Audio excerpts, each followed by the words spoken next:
Hope is a very powerful thing, and it can help people achieve greatness in this life. Hope can also carry a person through the most darkest moments of their life. Recently, an imam in America, he shared a story about one of the congregation. This was about a young brother who gave his permission for his story to be shared, and I want to begin with that story. So it begins that this young brother, he gets married, and he is very happy in his marriage. In fact, he has a very deep love for his wife. And after around about 2 years, Allah blesses them with a child, a baby girl who they name Aya. Now after 3 years of being married, happily married, Allah decreed that this wife of his would be involved in a serious car accident. And because of her injuries, she left this world. May Allah subhanahu wa ta'ala have mercy on her. The brother was very badly affected by the death of his wife. In fact, he was inconsolable. And as the days rolled by, he wasn't getting any better. To make matters worse, he didn't have much family with him. All he had was his sister, and everyone else was in another country. So what happened is that he found that every time he looked at his baby Aya, he remembered his wife, and he would start to cry all over again. So he told his sister that, you know what, I cannot take care of my daughter anymore. I need you to start taking care of her. So he dropped his daughter off to his sister, and he thought that would make him feel better, and it did for a little while, but then he felt worse because he thought that I have lost everything now. First I lost my wife, and now I've lost my daughter. And thoughts started to creep into his mind about Allah's decree. And he became angry with Allah. He became frustrated with Allah. And he stopped praying his salah. But that only made matters worse. After a little while, he was diagnosed as clinically depressed, put on medication, and things started to spiral out of control. He started to have suicidal thoughts.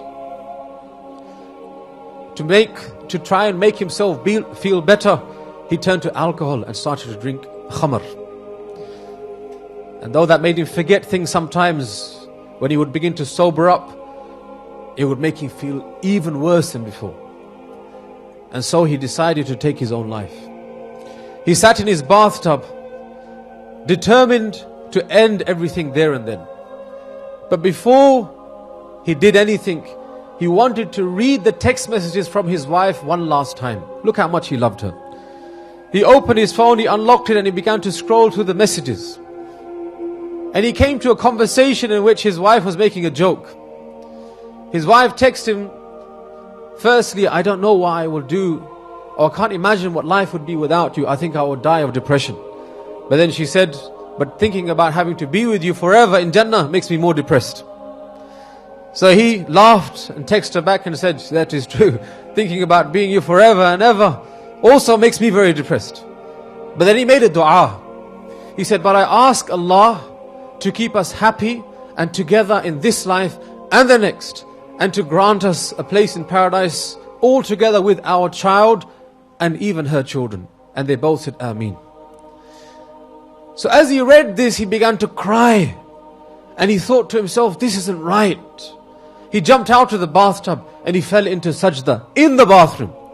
And he began to speak to Allah and say, oh Allah, I am sorry for all of those bad thoughts I had about you. Forgive me, Allah.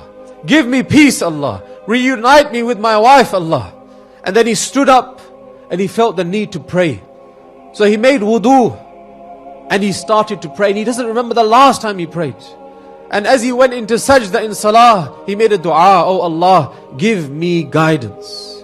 Give me direction. Show me what I need to do.